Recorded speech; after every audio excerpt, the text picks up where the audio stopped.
Good afternoon, all the participants present here.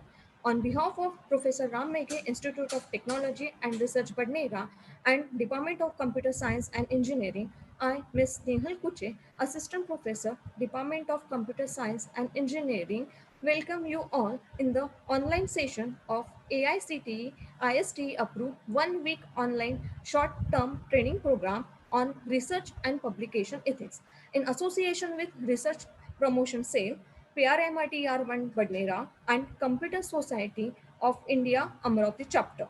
It gives me immense pleasure to introduce our today's speaker, Dr. S.V. Dudul sir. He is going to introduce us about the scientific conduct. Welcome, sir.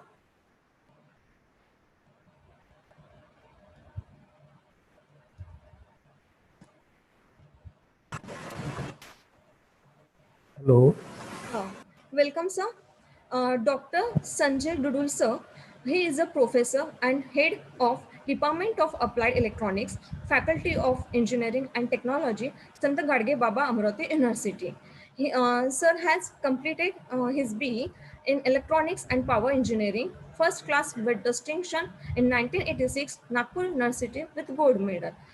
Sir has done his ME in Electronics Engineering with specialization in computer application, first class with distinction in 1989.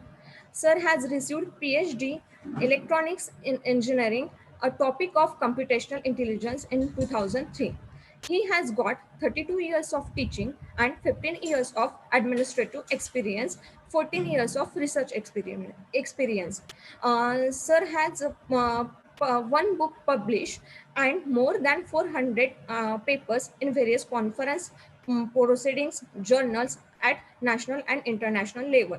He has got one patent granted and 5 patents filed, published in Indian patent journals. Sir is a registered PhD supervisor for both electronics engineering and computer engineering at Sant Gadge Baba Amravati University. uh, 14 number of students awarded PhD under his supervision. Five students awarded MPhil under his supervision, and four PhD students pursuing PhD under his supervision.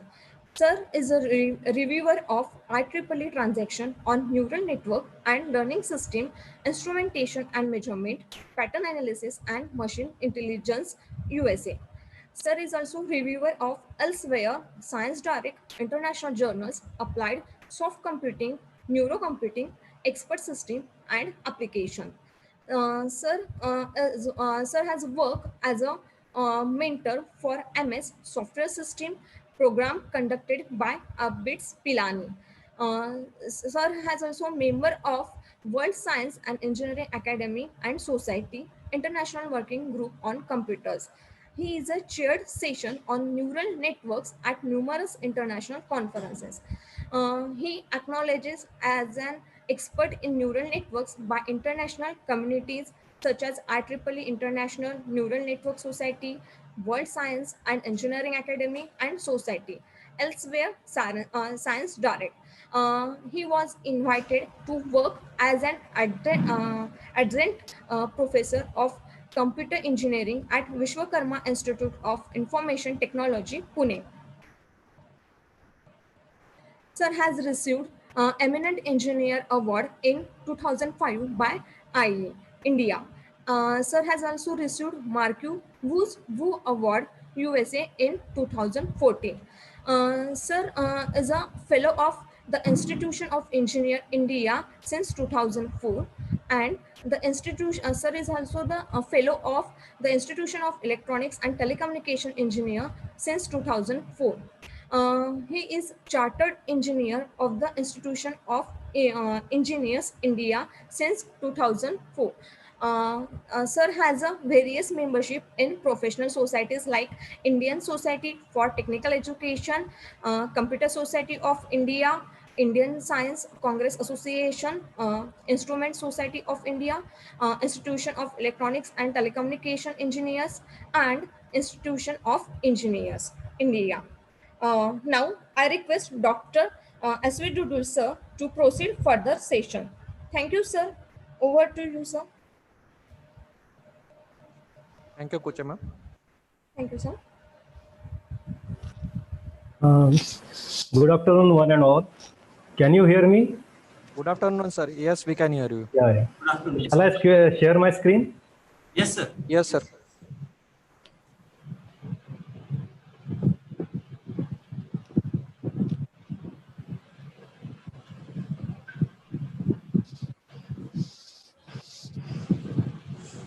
So very good afternoon to one and all. And my hearty congratulations to the Department of Computer Science, PRMITR Vadnera, for organizing such a very informative workshop or STTP on research ethics. Thank you, sir. The topic of, it is research and publication ethics.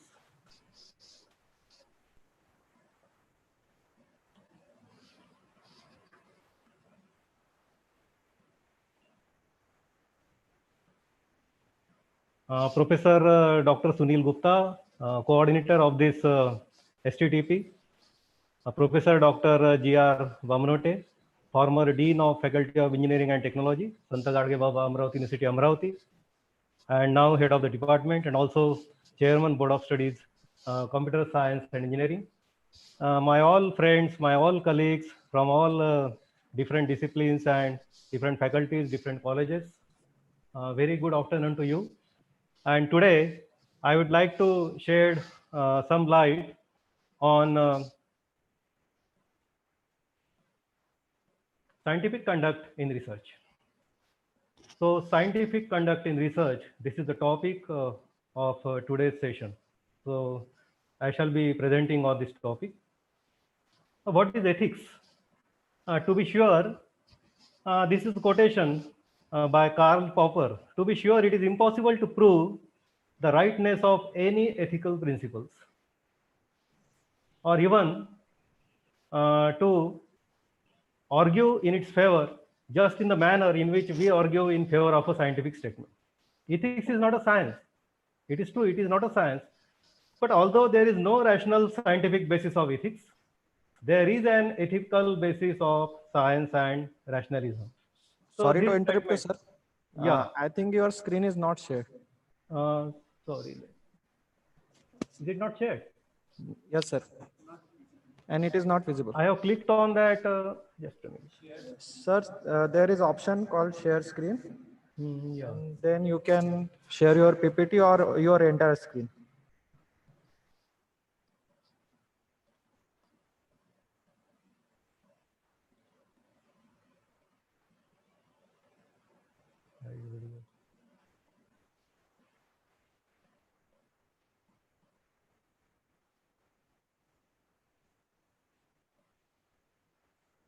Yes. Now share screen, this upward arrow, I am clicking on this upward arrow. Yes, sir. Okay. It's a upward arrow. Yeah. It's in Now- green. Yeah. You can click in it. Then I you have clicked- I you have have some options like basic. Then you can share your screen or you can share directly your PPT. Yeah, share computer sound, optimize screen sharing for video clip. So shall I click on this? Sir, Okay. if you want to share a video clip, you can click on it. Or Yeah, not a video clip. It's a PowerPoint presentation. okay, sir. Then you need not have to click on it. Then where shall I click then? On screen, sir. Just share. Yes, sir. Yes, sir. It is starting now. Is it being shared now? Yes, sir. Your Please desktop let me know. screen is Please shared let now. me know. Yes, sir. Your PPT is shared now. Okay, okay. And thanks one a more lot, thing, sir. I yeah, think your sorry. webcam is somewhat misplaced. So we. Is it okay? Yes, sir. It is. Yes, sir. It is the best view now. Okay, okay. Thanks a lot. Just. Yes, sir. So my topic, shall I continue? Yes, sir. Scientific conduct in research. Yeah, yeah. I shall shed light on this scientific conduct in research. Yes, sir. So on ethics, there was a statement made by Karl Popper. So it is impossible to prove rightness of any ethical principles. As we can prove, we can justify the rightness of scientific statement. It is not possible for ethics. Ethics is not a science. But although there is no rational scientific basis of ethics, there is an ethical basis of that is science of rationalism. So this was a statement So here, what is misconduct in research? Now we have been experiencing different kinds of misconducts in research, and our apex bodies are also worried with regard to the misconduct in research. For instance, fabrication, falsification, plagiarism, it damages the reputation and scientific enterprise. It's a misuse of public and undermines the trust of citizens and actually in country, science, and in government. So what are reasons to publish ethically? It ensures scientific progress. So publishing ethically certainly ensures scientific progress. Truth lies at the basis. Truth is the foundation of science and the progress of ideas. The scientific community develops only when each participant, each member publishes with integrity. It protects life and the planet. Publishing ethically also ensures that we have trusted information, which to build future therapies in say, medical science, technologies, in engineering, and different policies. Published work based on fraudulent data can form an inappropriate basis. So it is not good. So that is simply leading to waste of resources and harmful effects to say patients, communities, habitat, society, and ultimately to nation. So promotion of ethical behavior. Doing the right thing sets an example and reinforces our responsibility to our peers and at large who generally pay for our work. Believing our actions won't make a difference or are above the law, this tendency is very harmful or very detrimental. It's good for your reputation. There is nothing like getting published and being able to accept credit and appreciation for a task which is done or which is done very remarkably. So just do it the right way, in a writer's manner. A published paper is a permanent record of your work, and therefore value your published paper. It is an asset. Published paper is an asset. It is a permanent record of your work. So you should be very meticulous while publishing. Don't become party of the minority. And what minority does, minority ends up, who end up with retracted paper, withdrawn paper, and a tarnished reputation. It's the only way. A good reputation and acting with integrity opens the door to opportunities, different opportunities. And your work represents not only you, but the research institution, funding body, researchers, your country, and actually the fruits are endless. What is the definition of ethics as per Cambridge University Dictionary of English? The work ethics implies a system of accepted beliefs that control behavior. Then that is based on morals. What is morality? The word morality implies a set of personal or social standards for good or bad behavior, and character or the quality of being right, honest, and acceptable to one and all. Our behavior, our conduct, and attitude as individuals, it is regulated by, say, individual code of conduct or, say, sense of morality. And morality is based on an individual's mindset. We might have different mindsets, and morality may vary from individual to individual, but there are, in the broader sense, morality is universal. Morality is universal throughout the time. It doesn't, regardless of time, time and space. Morality is actually universal. The moral values or moral principles, ethical values, though it may vary from individual to individual. To what extent that has to be accepted or digested. And then it's a basic human instinct. The Sanskrit word, say, dharma or swabhavik dharma, it comes closest to morality. Now, regarding ethics in academic research, several commissions were constituted by Government of India. The first commission was headed by Dr. Sarvapalli Radhakrishnan in 1948-49. This commission highlighted the importance of, say, spiritual training in the curriculum of educational institutions. Then the second commission was constituted in 1952, and this commission emphasized that students' character and the behavior depends on religious and moral instructions. The third commission, Ramamurthy Committee. Ramamurthy Committee reviewed that the essential quality of education must develop a set of values like love, compassion, and social order based on truth, non-violence, and integrating the science and spirituality. There are different issues. Different issues need to be addressed in research ethics. New trend on researches on social media are coming up, especially in the use of big data analytics. And here participants are drawn from popular platforms. They are from different popular platforms of social media or forums based on their viewpoints or based on their disciplines. Respondents may post queries or respond in public space without comprehending that their conversation might be recorded or disclosed. It might be used for a critical research purpose without obtaining prior permission from them for the use of personal dialogue. And at times it may not even be feasible to acquire prior consent from the respondents. So is it ethical? Certainly this is not ethical. There are some postulates for maintaining ethical standards. For reliability and integrity, research project must be honest and diligent work of the scholar or researcher. This applies to the methods used for the project, what you did, how did you collect data, how did you analyze results, and whether it has been previously published. One should not make up any data, including extrapolation, unreasonable extrapolation, some of their earlier work like that, and which could be construed as trying to mislead anyone. It is better to undersell than over exaggerate your findings. It is better to remain polite and say undersell. Actually, basically you should know your potential, you should know your limitations also. It is not good to exaggerate, or it is not good for, that is the aggression and overconfidence. When working with others, one should always keep to any agreements and act sincerely. One has to maintain objectivity.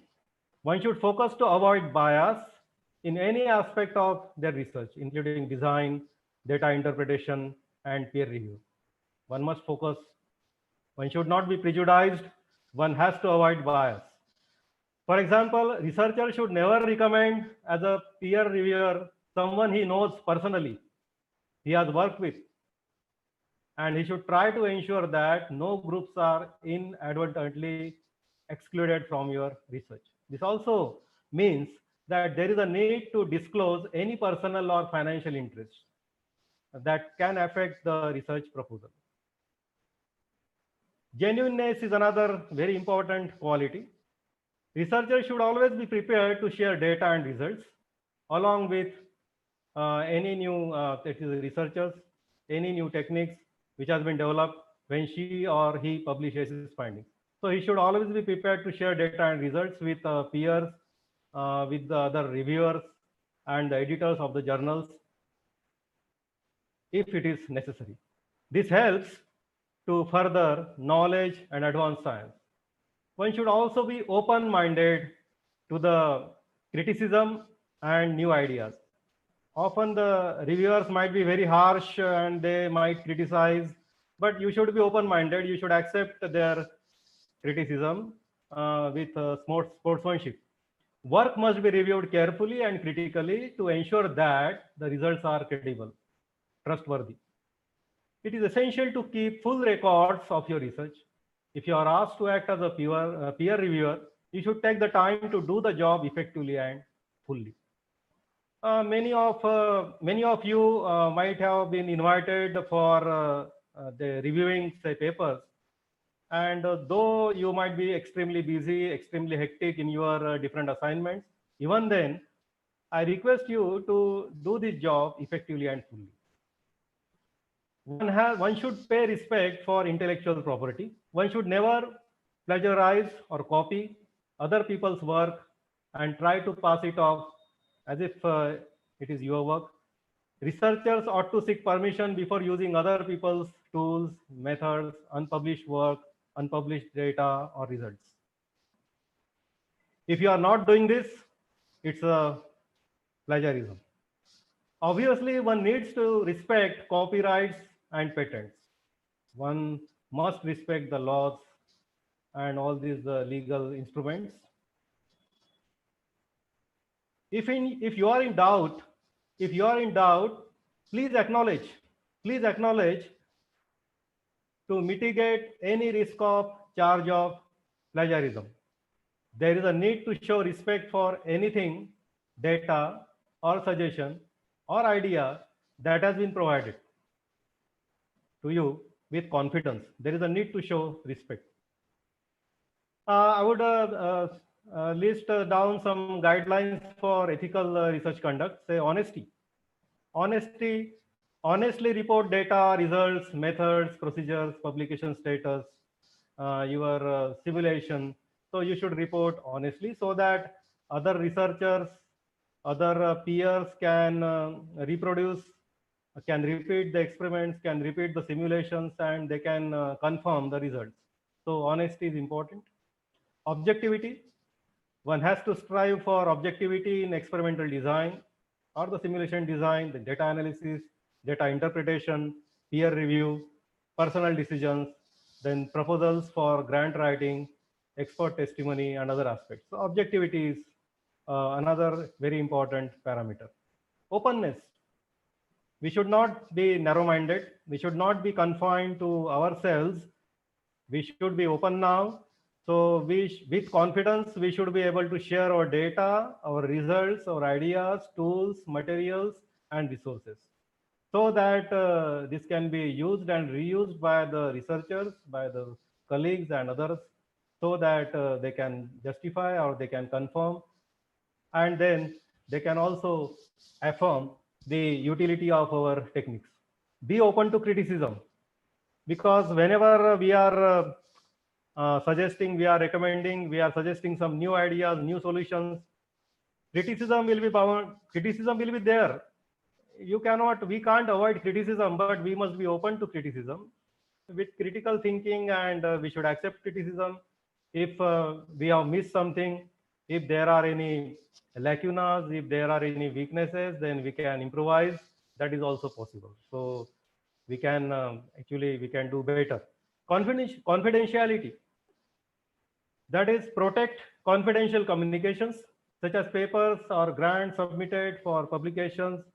That is the project reports or proposals for the defense, DRDO, ISRO, personal records, and like this. So sometimes confidentiality has to be maintained. So you must maintain confidentiality also. Credit should be given where credit is due. So if you are citing some paragraphs, some ideas, if you are citing other researchers' work, so be open to give credit. You should give credit. Credit should be given, because credit will not be reduced if you give credit. It will increase actually. It will increase your credibility.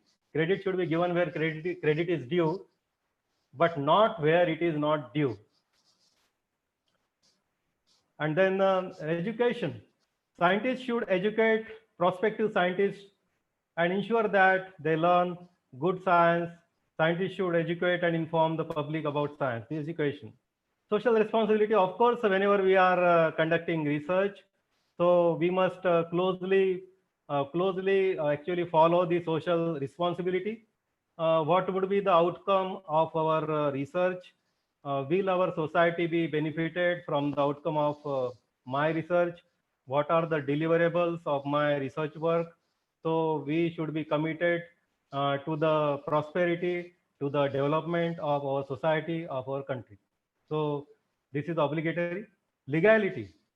In the process of research, scientists should obey the laws pertaining to their own laws prevalent in different nations, different countries, to different aspects of research, including the use of hazardous substances, chemicals, use of human, animal subjects in medical, in biological sciences, disposal of waste, in chemical technology, and in the hiring practices, appropriation of funds, copyrights, and patents. Opportunity. Researchers should not be unfairly denied the opportunity to use the advances in scientific profession. Scientists should not discriminate against colleagues. So we should never discriminate among the colleagues, actually prospective colleagues, on the basis of race, sex, national origin, nationality, and other aspects. So this is again important. So equal opportunity to all and the mutual respect, because most of actually often in engineering the research is a collaborative research or it's a teamwork. So we should actually we should inculcate this quality of mutual respect. We should respect our subordinates, our junior research fellow, senior research fellow, our peers, our co-researchers or co-investigators, and so on. So we must treat our colleagues with respect. Efficiency. So we should use resources efficiently. Our resources, maybe hardware resources, software resources, infrastructural resources. So we should use very efficiently and optimally. We should respect for subjects. Researchers should not violate rights or dignity when using, say, humans in experiments in biological or medicines. Scientists should treat non-human animal subjects. Again, this is not applicable to science and engineering. So though it is actually important, that is why I mentioned this. Ethics in publications. Research and publication process are built on trust. It is built on trust. Trust based on basic beliefs. As the information and data are collected and reported honestly without falsification. So you should be actually you should assure yourself that the information and data are collected and reported honestly without falsification and misrepresentation, so that the resulting literature can be used as a reliable basis for the future work. Since there are huge career pressures to publish research outputs, unethical behavior of authors. Nowadays, we can see the pandemic here in publications in predatory journals. Actually, this is because of the inner urge or the career, maybe the career pressure also. Journal editors, peer reviewers, or publishers is unfortunately becoming noticeable in recent times. So this is a matter of concern here. And then the authorship confers credit for the work that has been carried out to result into a publication. Sometimes it happens that we can see multiple authors in a paper, say 7 authors, 8 authors. But is it worth to include so many authors? So you should ponder over this point. Is it worth? Those who have really contributed, they can be retained as the authors. Others who might not have contributed, actually you may omit them. So this has many important academic, social, and financial implications. So authorship, what is authorship? It results into responsibility and accountability for the published work. There exists the Committee on Publication Ethics. It is COPE. This is the URL, publicationethics.org. So as advised by COPE, an author should have contributed to the manuscript in at least one or more of the following ways. And it is interesting to notice these ways. So first is significant contributions to conception and design, conception or design of the work. He should have contributed significantly. Second one, acquisition, analysis, and or interpretation of data generated or collected during work. He might have helped, say co-author, your co-author, he might have helped you, he might have assisted you in data acquisition, in data analysis, and interpretation of data generated or collected during work. Then the third, drafting or editing the work or revising it critically and thus contributing important intellectual property. He or she could be a co-author if he assisted you in drafting, editing the work based on the reviewer's comments and revising it critically. What are the general responsibilities of authors? Originality. The work has to be original. We must be very good at record keeping and maintenance of data. because sometimes others might request, others might seek our data. So maintenance of data. It should be free from plagiarism. Then the honesty, objectivity, and integrity. These are all the three important qualities or the parameters. There should not be any conflict of interest. Conflict of interest. Openness, respect for intellectual property. So authors must follow honesty, objectivity, and integrity, and avoid bias in experimental setup, experimental design, then data analysis, data interpretation, and reporting data, results, methods, and procedures, and scientific communications. Fabrication, falsification, or misrepresentation of data is unethical. It is outrightly unethical. Fabrication, falsification, or misrepresentation of data is outrightly unethical and should be avoided. We should be refrained from this. Using an unsuitable statistical technique. The statistical technique is not appropriate, it is not suitable, and even then we are insisting on that statistical technique to enhance the significance of our results. It is also unethical, it is not permitted.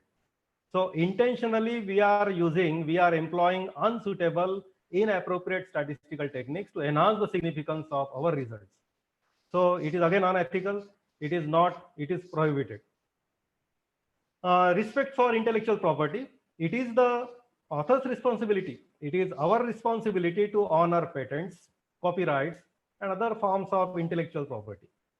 Maybe drafts, letters, articles, books, and so on. One should not use the privileged or confidential information or ideas for one's own work without prior permission, since this is idea plagiarism. So idea plagiarism is also prohibited. It is not recommended. You cannot steal idea of others. And literature review should acknowledge relevant prior contributions of other people.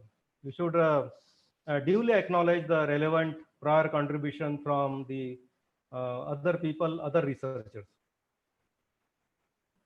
Ethical conventions of publications. We must avoid multiple submissions. Sometimes we are in a hurry and we submit same paper to 2 or 3 different journals. This is multiple submissions. We are in a hurry. We are not sure whether that journal editor would accept our paper or would not accept our paper. That is why we may be tempted to submit multiply, same paper, multiple submissions, multiple publications. Sometimes some are again guilty of multiple publications, even multiple publications, same paper in 2 or 3 journals. And then this has to be avoided at any cost. Suggesting potential reviewers and error correction in a published paper. Now, if your reviewers are very harsh, if your reviewers are very strict, and you are not following the instructions of the reviewers, and then you are overruling the instructions, and then the reviewers are actually very harsh in their criticism. So you must not publish anything which might attract reviewers' attentions. Actually, it might be detrimental. You must keep your reviewers happy and satisfied with your work, with your revised work, with your revised article. And then sometimes what some authors they are doing, they are simply correcting errors in a published paper. They might have published some article in the past, say 1 year ago, and then they are republishing the same article with some error correction. This is again, this has to be avoided. It is not the ethical, it is not the ethics. Peer-reviewed scholarly journals. So we must publish our work in peer-reviewed scholarly journals. This journal must have proper credibility and reputation. Journal of longer standing, 5 years, 10 years, 15 years, 20 years, 50 years, 100 years. Journal of longer standing in the field should be preferred. However, the so-called impact factor should not become the major determinant in the choice of a journal. What has been observed by me, because in our engineering disciplines, maybe electronics engineering, computer science and engineering, mechanical engineering, civil engineering, our population is very small. Our population is not as large as the population in science journals. So at times we see that the very reputed IEEE transactions, very reputed Elsevier, Science Direct, Cyber's journals, they have their impact factors less than 4, less than 5. And when you compare these impact factors with say Nature, Nature has very large impact factor exceeding 40. It may vary. Impact factor varies yearly because it is based on prior 3-year statistics. So therefore, for engineering fraternity, our focus should not be on the impact factor.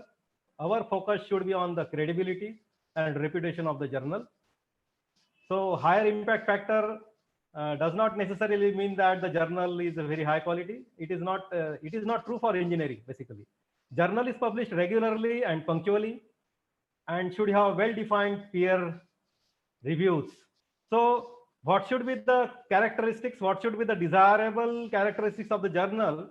Again, you can go through the journal home pages and actually the instructions, and you can confirm yourself. You can assure yourself that the journal is published regularly, punctually, and it has a well-defined peer review pattern, peer review procedure. There are well-defined editorial policies also, and the journal is likely to be read by fellow workers who would be knowledgeable about the topic in that subject domain.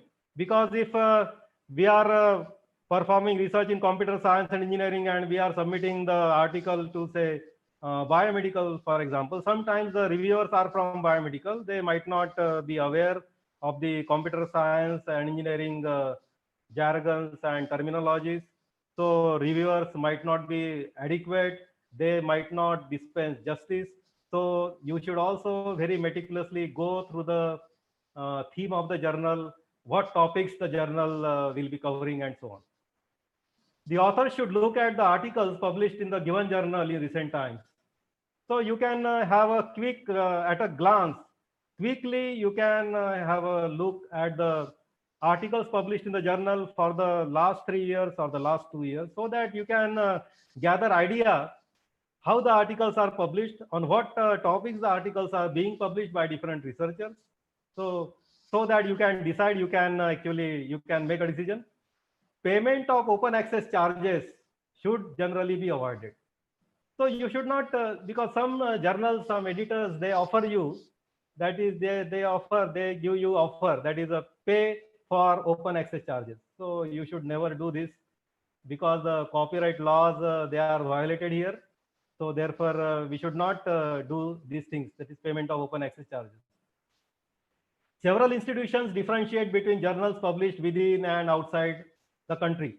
Again, such discrimination is not significant. That is journals published in India or journals published in abroad. So journals should not be discriminated on the basis of the Indian journal or foreign journal. Such distinction is unethical. So there are references also. Author and regulatory agencies should not follow it. Of course, our regulatory agencies here in India, UGC, AICTE, they should not follow it, and hopefully they are not following it. It is the quality and the content of paper that should be used for evaluation. So this is the deciding factor here, quality and content of the paper that should be used for evaluation, and not the impact factor of a journal where it is published. UGC has set up a consortium for academic and research ethics, CARE, because UGC was worried with the plagiarism and the misconduct, that is the scientific misconduct in research over the years, over the last decade or 2-3 decades, because our graph or our progress is declining. If we compare ourselves with US and European countries and Japan, and therefore UGC, in view of that, UGC had set up a consortium for academic and research ethics, CARE, and UGC's notification, as announced in UGC's notification of 14 January 2019, to continuously monitor and identify quality journals across different disciplines. So UGC actually, UGC has been informing us regarding the predatory journals and the quality journals. The main task of CARE is to improve the quality of research in Indian universities, to promote academic and research integrity, as well as to promote publication ethics. Research journals from all disciplines indexed in Scopus.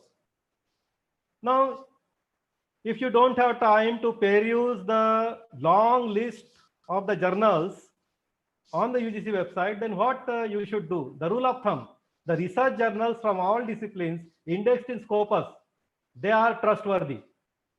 By closing your eyes, even with your eyes closed, you can submit to Scopus, Scopus index journals, or Web of Science index journals. So these are very reputed, actually indexing databases, Scopus and Web of Science in engineering. They also cover science. Citation, Science Citation Index, that is SCI, Expanded Science Citation Index. Then Social Science Citation Index. For humanities, we have different humanities citation index. So UGC CARE list therefore includes journals. So you can remember one thing, you can bear in your mind that UGC CARE list does include all journals indexed in Scopus and Web of Science. So this is for sure.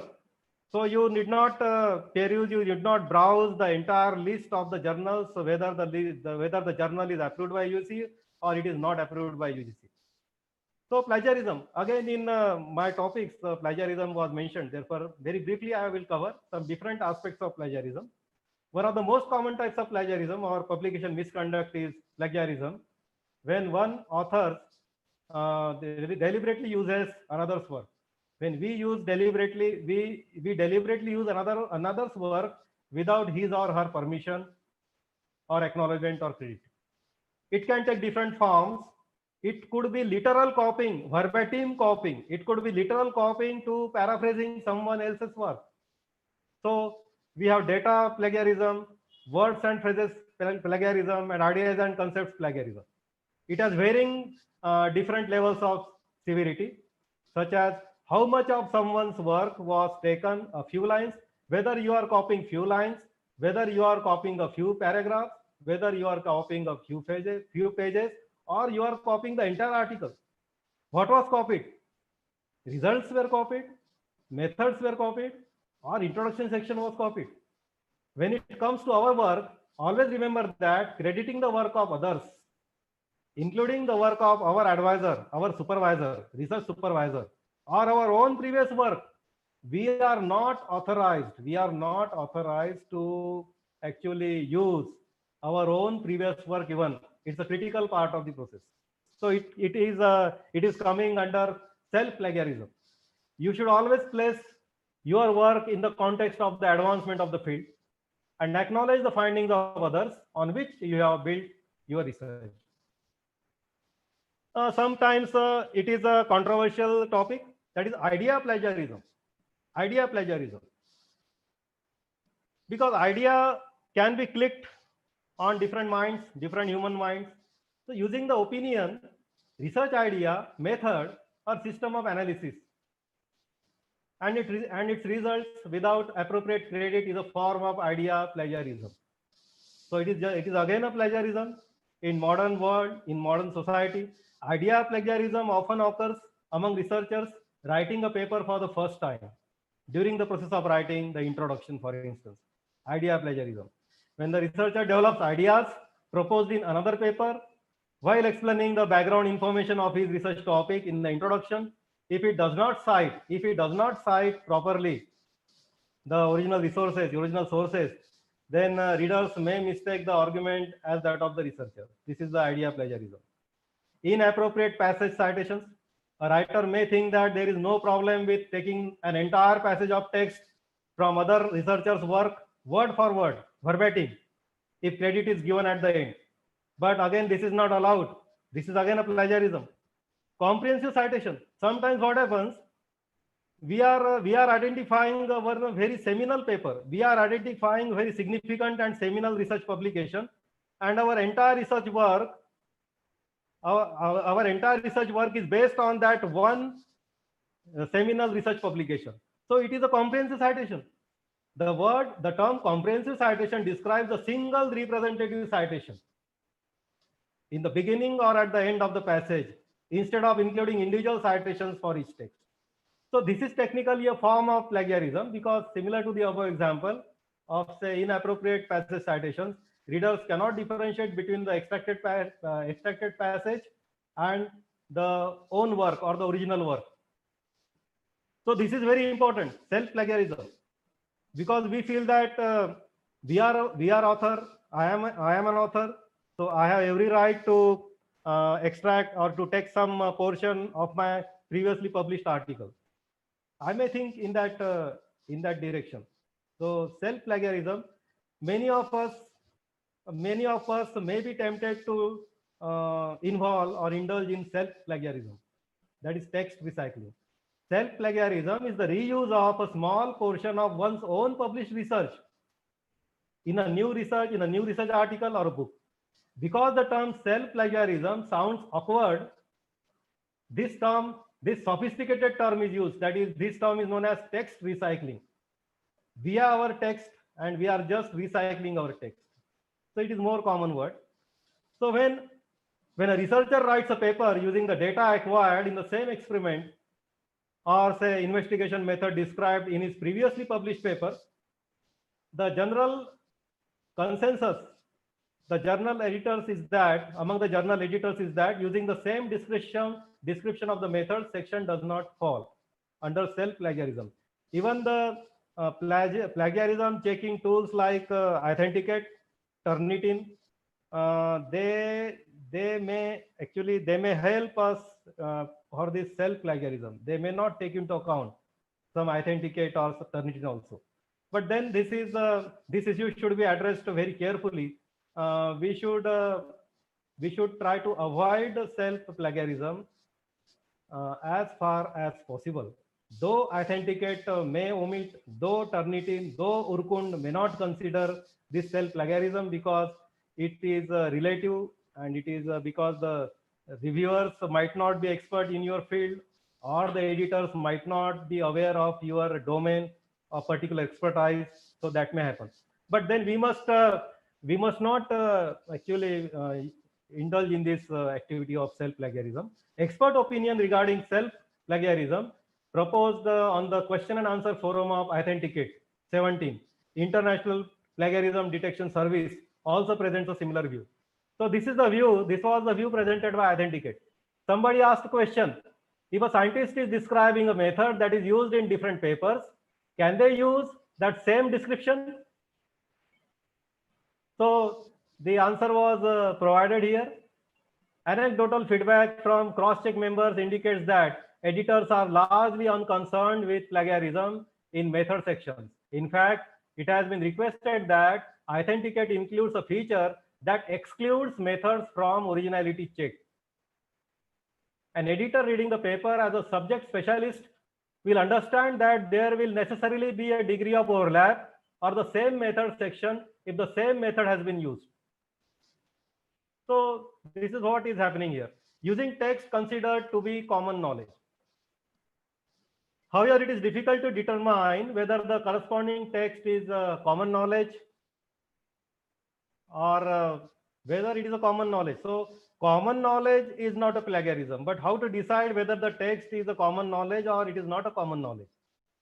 The following Harvard Guide to Using Sources provides detailed guidance regarding what should be called as a common knowledge. If you compared one of President Obama's lines, President Obama, former president of US, to this very well-known phrase from John F. Kennedy's inaugural address: ask not what your country can do for you, ask what you can do for your country. These are the quotes. You would not need to provide a citation for that one phrase. If you are using a single quote, you need not provide a citation for that one phrase. However, if you are to analyze Kennedy's speech substantively, If you are to analyze Kennedy's speech substantively and quote additional lines, then you must cite anything you quoted from his speech so that your readers could confirm the original language of the speech. So it depends on our ethics and our moral values. So self-plagiarism and duplicate publication are not technically plagiarism. So technically it is not plagiarism because you are not stealing the work of another person. So we may console ourselves that I am not stealing the work of another person. However, using portion of one's previously published work, not only it's a copyright infringement against the first publisher, but it is also a depreciation of our own work. It leads to depreciation or defamation of our own work. In addition, it is dishonorable to increase the number of publications of one's research articles, producing trivial journal articles of little value. So I am publishing same article in 3 journals, 4 journals, self-plagiarism, abundant self-plagiarism. It is not a very honorable and respectable position in the society. It is dishonorable. In Nature, beautiful lines were quoted. Many researchers say that republication without citation violates the premise that each scientific paper should be an original contribution. Nature is a very reputed journal in science. And see these lines. Many researchers say that republication without citation violates the premise that each scientific paper should be an original contribution. It can also serve to falsely inflate a researcher's CV, researcher's biodata by suggesting a higher level of productivity. Could be a promotion. And although the repetitions of the method section of a paper is not necessarily considered inappropriate by the scientific community, we would expect that results, discussion, and the abstract present novel results. So Nature, these points were very remarkable. We would expect that results, discussion, and the abstract should present novel results, innovative results. So this is worth pondering, and this is worthwhile to think over these lines. Now, I will go to the guide to plagiarism and how to prevent it. The literal copying. We should keep track of sources we used while researching and where we used it in our paper. Ensure that you fully acknowledge and properly cite the original source in your paper. So this is how we can avoid plagiarism. We can actually enhance the significance, or we can minimize the similarities. Use quotation marks around the word for word text and reference properly.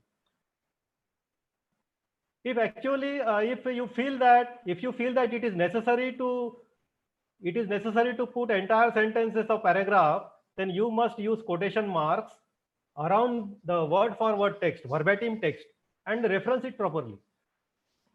Substantial copying. So how to avoid this substantial copying? Ask yourself if your work has benefited from the skill and judgment of the original author.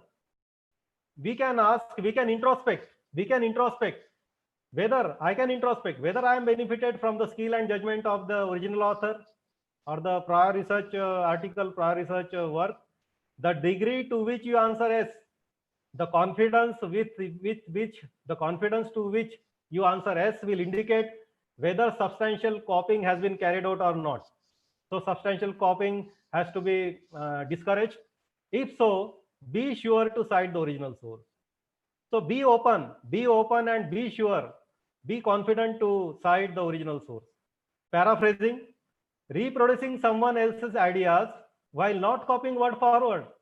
You are not copying. I am not copying word for word. I may change the sentences.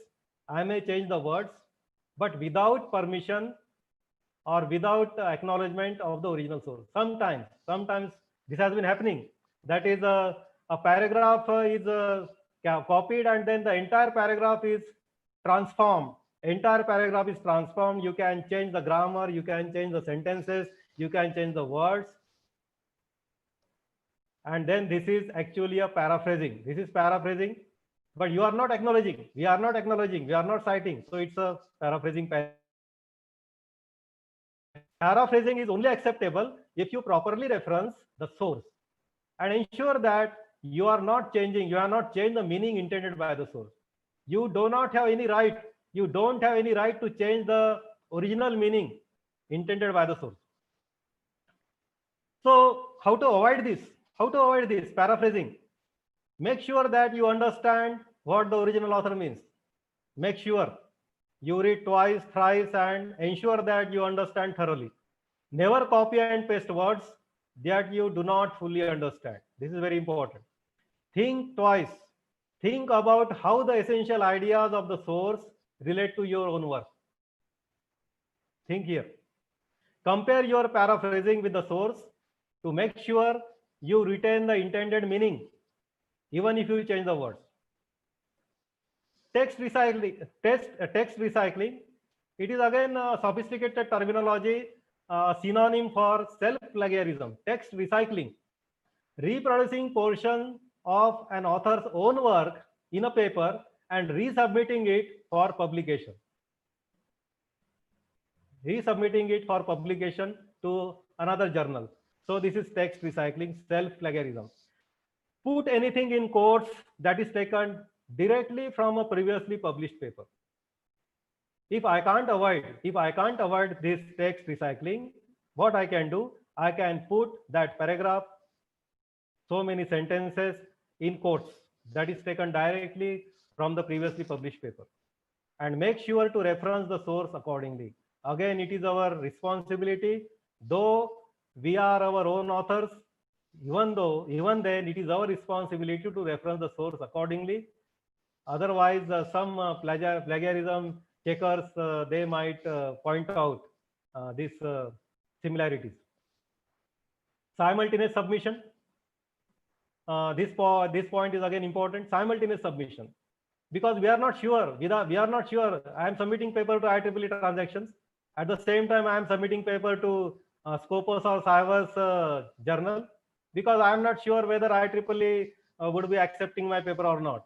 And therefore, what happens here, the author or the researcher is submitting simultaneously 2 or 3 journals. But this practice should be discouraged and it should be avoided. Please wait. Please wait till the editors respond.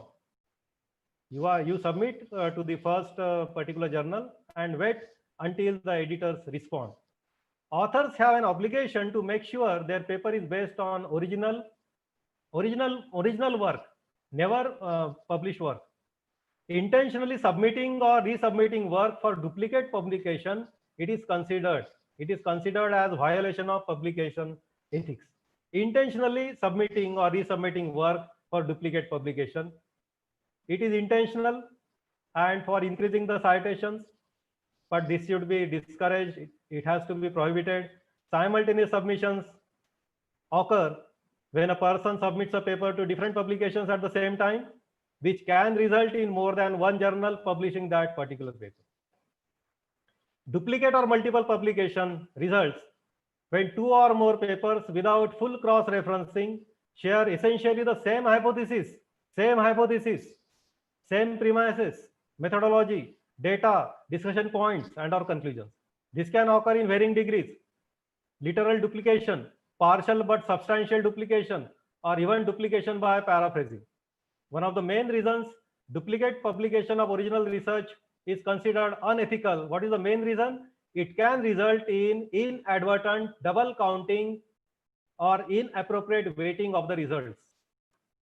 That is the undue inflation of the credibility of researcher. Inadvertent double counting, which distorts the available evidence, which actually deteriorates the available evidence. There are certain situations in which the publishers of 2 journals might agree in advance regarding this duplicate work. But sometimes there are exceptions. There are some exceptional situations, there are some unusual situations in which the publishers of the 2 journals, they might mutually agree in advance These includes a combined editorials, for example, about a plagiarism case involving the two journals, say clinical guidelines, position statements, say translation of articles, say you are translating articles, so translation, provided that prior approval has been granted by the first publisher, translation from English to Marathi, translation from French to English, translation from German to English, and so on, the translation of articles. But we must seek prior permission for this translation. So we must avoid submitting a paper to more than one publication at a time. Even if a submitted paper is currently under review and you don't know the status, still you will have to wait. Still you should wait. You should hear back from the publisher before approaching another journal. So please ensure that you receive authenticate, valid response from the first publisher or the first journal editor. If it declines candidly, then you can think of submitting the same article to other journal. Duplicate publication. Again, I have considered the similar points. Avoid submitting a previously published paper for consideration in another journal. Avoid submitting papers that describe essentially the same research to more than one journals. Always provide full disclosure about any previous submissions. This should include disclosing previous publication of an abstract during the proceedings of the meeting. Now, duplication by paraphrasing or text recycling. When author writes about his or her own research in two or more articles from different angles or on different aspects of the research without acknowledgement of the original work, put anything in quotes that is taken directly from a previously published paper, then it will not come under plagiarism. Make sure to reference the source accordingly. If it is a translation, you should seek prior permission. If it's a translation, if you want to submit your paper to a journal that is published in different country or different language, ask the publisher if this is possible, if this is permissible. Research fraud. What is research fraud? Research fraud is publishing data or conclusions that were not generated by experimental observations, but by invention or data manipulation. So it's a research fraud, because research fraud, it is not because the conclusions are not based on experimental evidences. Conclusions are not based on empirical evidences, experimental evidences or simulation observations, but the conclusions are based again only on the data manipulation, some hypothetical invention, something like that. So this is research fraud. There are two kinds of research. There are two kinds of frauds here. One is fabrication of data, fabrication, and the second one is falsification. What is fabrication? Making up research data and results. I am carrying out my experiments, say simulation experiments. I am not getting very good results. So what I am doing? I am making up research data and results. That is just a makeup. For what? Because then the results might be very actually appealing. Results might be very appealing in comparison with the prior work or the prior art. So this is the fabrication and recording or reporting them. For example, this is the fabrication is the act of inventing data or results without actually measuring them. So researchers are not performing any experiments. They are not measuring. They are not doing anything, and just they are fabricating. This is the original data. The column header is repetitions. Here these are the measured values: 1 hour, 3 hour, 5 hours. Now measured values, 1 hour and 3 hours, they are missing in the original data. These values are altogether missing. But now if somebody wishes to fabricate, what somebody can do here, these missing values, 1 hour and 3 hours, he can just interpolate here. Intentionally he can interpolate actually. Here this is the fabrication. What is falsification? Manipulating research materials, images, data, equipment or processes. So manipulation of anyone or all of these is coming under the category of falsification. Falsification includes changing or omitting data or results in such a way that the research is accurately represented. Though it is not accurate, but with falsification, seemingly it becomes accurate. Seemingly it appears to be accurate. A person might falsify data to make it fit with the desired end result of a study. This is falsification. Original data, you can compare original data with the data published. And just it is changed for 3 hours, it is changed here, 3, 2, and here 10, 11. This is intentional changes. This is intentional changes for reducing the errors, for enhancing the efficiencies, for enhancing the accuracies, classification accuracy, and so on. This is falsification. Both fabrication and falsification are serious forms of misconduct. So, friends, we must refrain from these fabrication and falsification. They are serious forms of misconduct because they result into scientific record or wrong scientific record that does not accurately reflect the observed truth.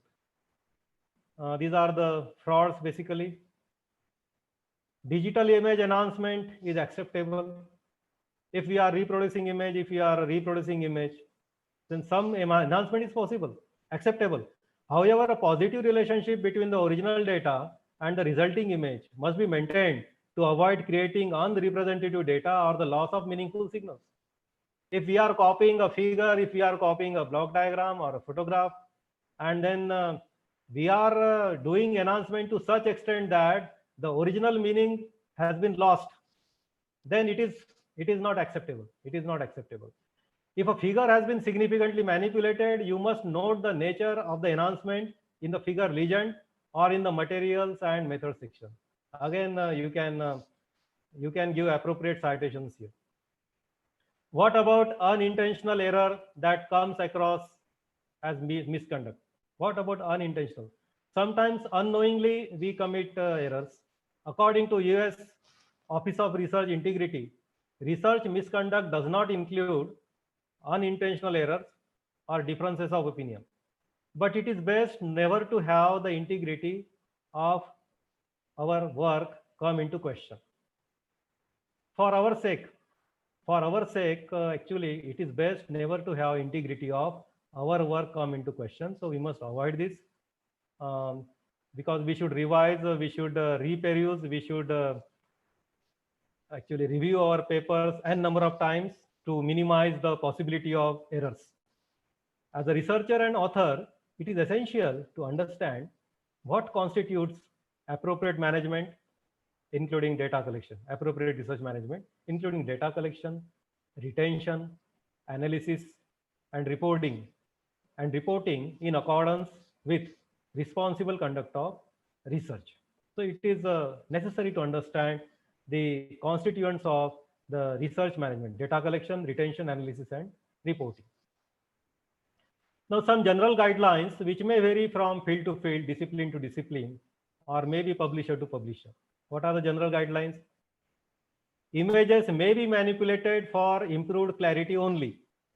Sometimes editors allow, chief editors allow image manipulation. For what? For improved clarity. You can enhance contrast, you can enhance the brightness, all these things for improved clarity. No specific feature within an image may be enhanced, obscured, but you cannot enhance any specific feature in the image, or if you cannot obscure, you cannot ignore, you cannot move or remove. So this is not allowed. Adjustment of brightness, contrast, or color balance are acceptable. So these parameters of the image you can vary: brightness, contrast, and color. They are acceptable as long as that is, you are not obscuring or you are not eliminating any information present in the original. So original should not be, original entities or original meaning should not be lost. Original feature should not be omitted. That we must ensure. Data access and retention. Authors may be asked to provide the raw data in connection with a paper. Sometimes the data which you are using, the repository or benchmark data, so you may be asked to provide. Reviewers may request you to provide data, or the editor may ask. So you must be ready for this. Therefore, all data for a specific paper should be retained for a reasonable amount of time. for a reasonable time after the publication, because that might be asked, that might be requested. There should be a named custodian for the data, or you must organize your folders appropriately. Studies undertaken in human beings, so this is applicable to medicines. How to prevent this? Manipulation of data. How to prevent manipulation of data? What is manipulation of data? Intentionally modifying, changing, or omitting data. Never tamper with or change the data. So we must adhere to this principle.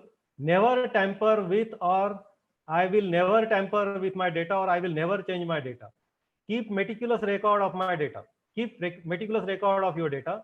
Records of raw data should be accessible in case an editor asks for them, even after your paper has been published. So it must be available.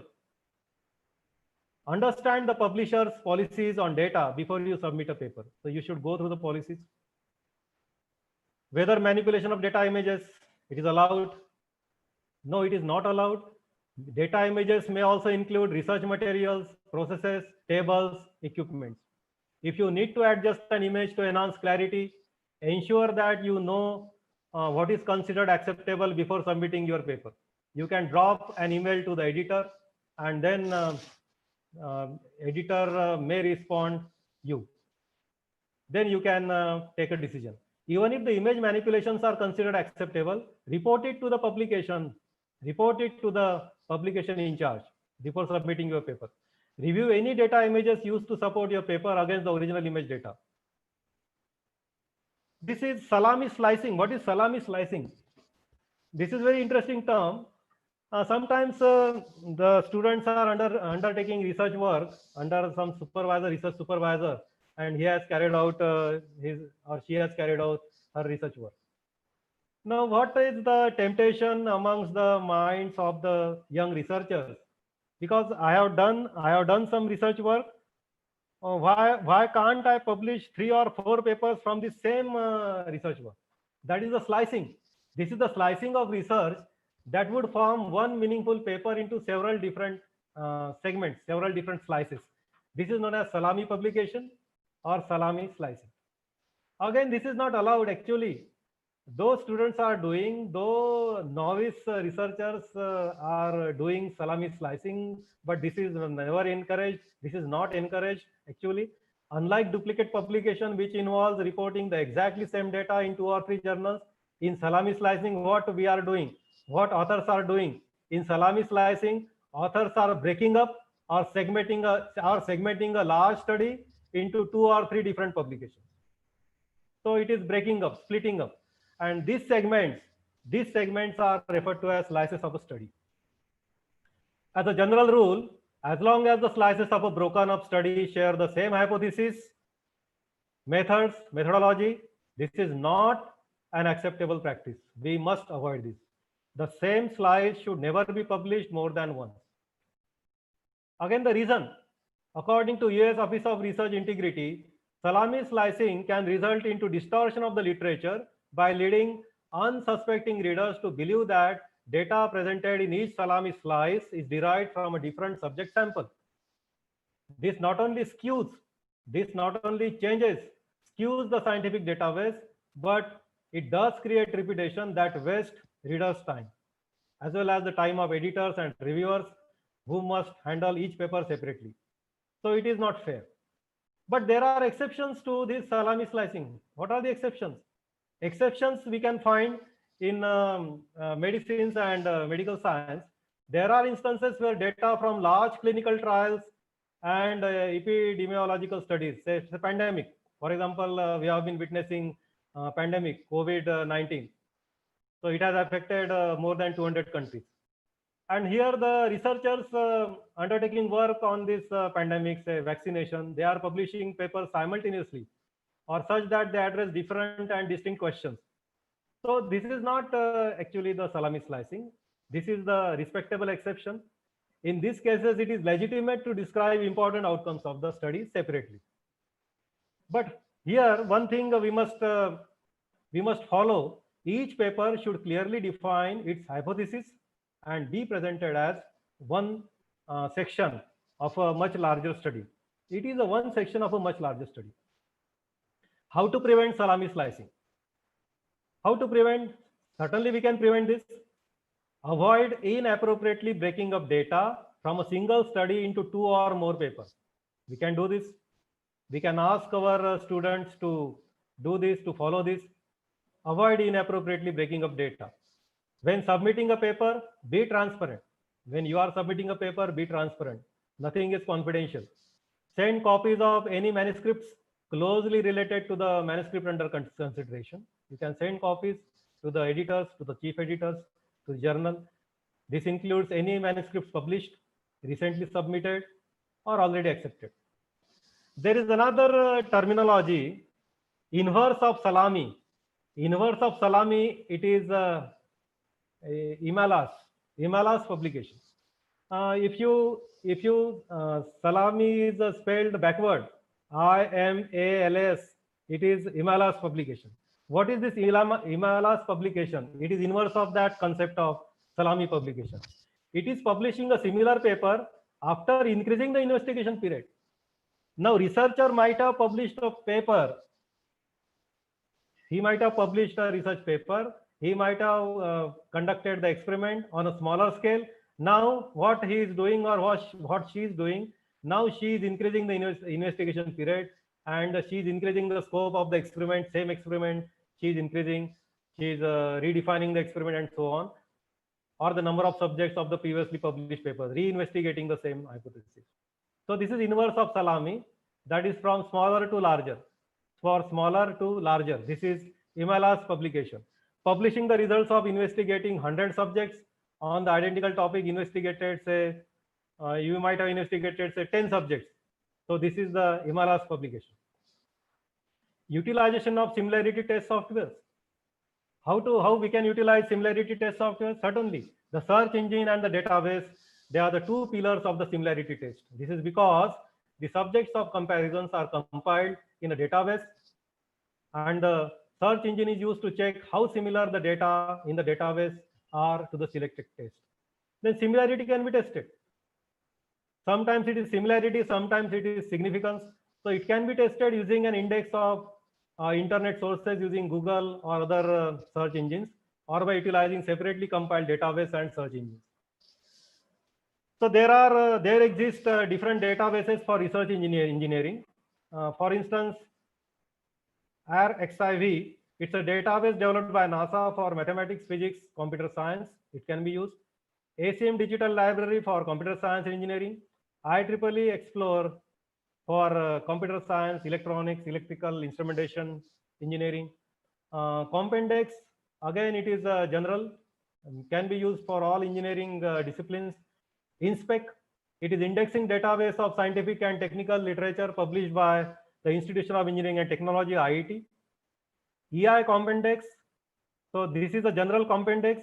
EI Compendex, it is exclusively for engineering. This includes science, and it is exclusively for engineering. EI Compendex, engineering bibliographic database published by Elsevier. Scopus, again a very reputable and trustworthy database. Science Direct, Engineering Village, Web of Science, IET Digital Library, Cross-Reference, Crossref database, Energy Citations database might be used by mechanical engineers, US Patent and Trademark Office databases. In all disciplines of engineering, we can use US Patent and Trademark Office databases. For civil engineers, there is a database, American Society of Civil Engineers, American Society of Civil Engineers Library, Fingerlink, Institution of Civil Engineers, IC Virtual Library. And there are different plagiarism checking softwares. One is FlaxScan, another one is Authenticate, then Turnitin, Urkund. Recently, our university, Santa Gadge Baba Amravati University, has been using Urkund for checking the plagiarism in thesis, PhD thesis, and journal articles. Now, it is very important to highlight the University Grant Commission notification of promotion of academic integrity and prevention of plagiarism in higher educational institutions, 2018. which was published on 23rd July 2018. And on the basis of that, UGC recommended penalties in case of plagiarism in submission of thesis and dissertations. On the same lines, our university, Santa Gadge Baba Amravati University, Amravati University, Amravati, is ready with regulation. Our university has also prepared a regulation on the basis of the UGC regulation. And in that regulation, the penalties are recommended. And the level of plagiarism are mentioned here. Level 0 plagiarism means similarity up to 10%, no penalty. If similarity is during 10% to 40%, it is known as level 1 plagiarism, and we can ask our researcher to submit a revised script within the stipulated time period, but not exceeding some 3 months or 6 months. You can decide, or our committees can decide this time.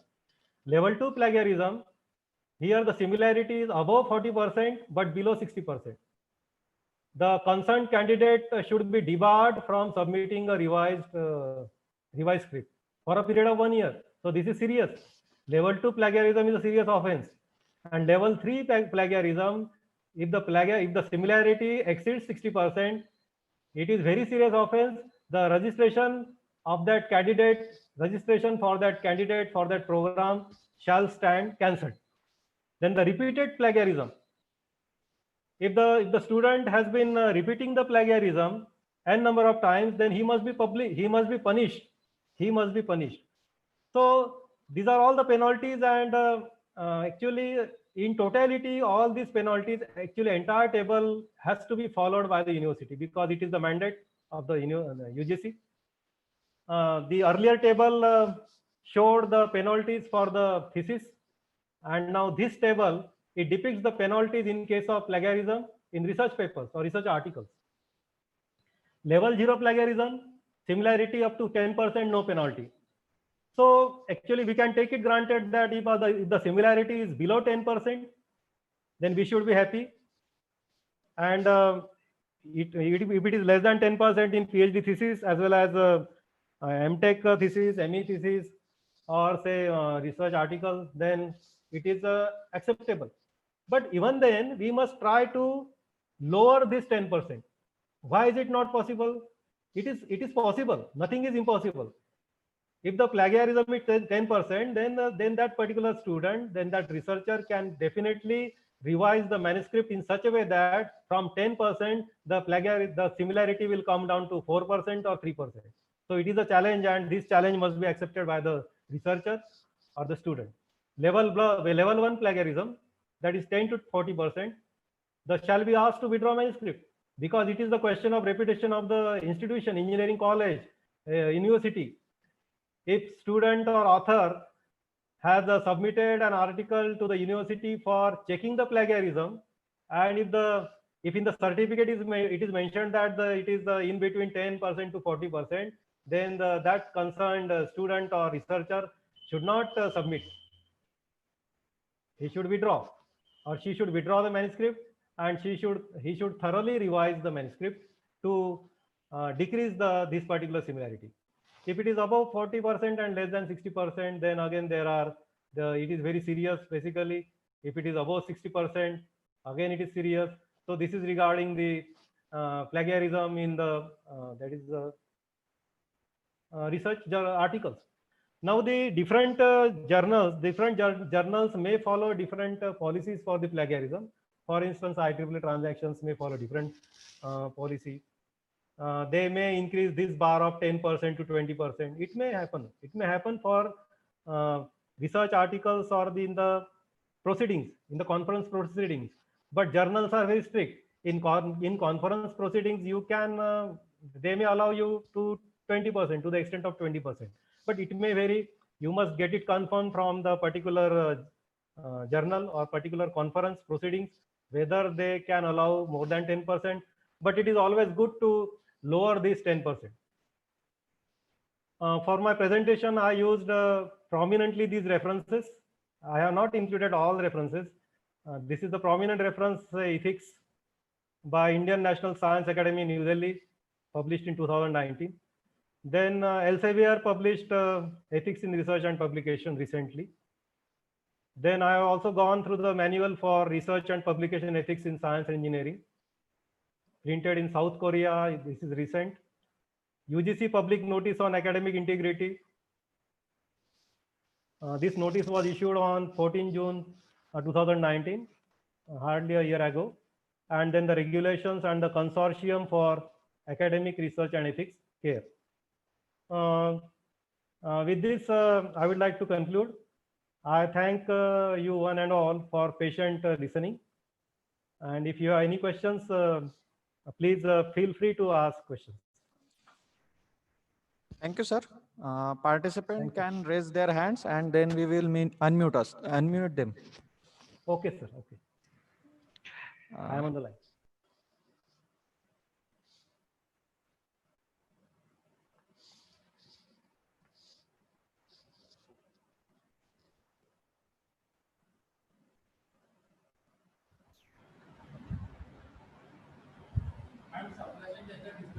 Sir, there is one question from our YouTube live feed. Yeah. I am going to ask you. Yes, sir. Sir, Mr. Ishwar Prasad Ritapuresh has asked, sir, please inform me to conduct plagiarism test for thesis or publish writing which software is free and reliable. Yeah, basically these softwares are expensive. Authenticate, Turnitin, and Urkund. Actually, there is one program and university has received this Urkund free of charge or very subsidized and minimal charges. And Authenticate is the more expensive as compared to Turnitin. Urkund is slightly economical, but these three softwares are equivalent. That is Authenticate, but they are not free. These softwares are not free. Neither Authenticate nor Turnitin or nor Urkund, they are not free. So one must approach concerned institute, concerned higher educational institute, college, university, and definitely in universities, government has provided under research grants, because knowledge resource centers have been receiving grants from the union government. Knowledge resource centers or libraries, they have been receiving grants, and they have utilized these grants to acquire or to procure, say, Urkund. Now UGC has been insisting on Urkund, but I remember 3 years ago, UGC was insisting on Turnitin. So according to the policies of the government, it may change. Right now, so far as our government is concerned, you can contact university, you can contact director of knowledge resource center, because it is the responsibility, it is the duty of the university to facilitate researchers, scholars, faculty members, because these services are very important services. Even if they are prescribing some fees or charges, but these charges are very trivial charges basically. But I think we must approach, because otherwise the lot of free softwares are also available, but then these softwares are not reliable, and then they have their own limitations. They cannot check more than 1000 words at a time. So one can't rely on that, because holistically you must be able to check your entire document at once. So I hope that I have answered your query. I also hope that, sir. Actually, this question was asked more than once. Yeah. So that is it. So I don't see any more raised hands. So I request Ms. Kuche ma'am to present vote of thanks. Okay. Thank you, sir. On the behalf of Professor Ram Meghe, Institute of Technology and Research, Badnera, and Department of Computer Science and Engineering, I am Ms. Nehal Kuche. Take this opportunity to thank you all. Also, I would like to thank our today's speaker, Dr. Aswir Dudul sir, for accepting our invitation and giving us his valuable time. Thank you, sir. Today's session was very informative and knowledgeable. I convey my sincere thanks to all participants and coordinators of short-term training program. Thank you, sir. Thank you. Now, with the permission of head of the department, the day 4th second session is over. Thank you, sir. Thank you. Thank you, everybody.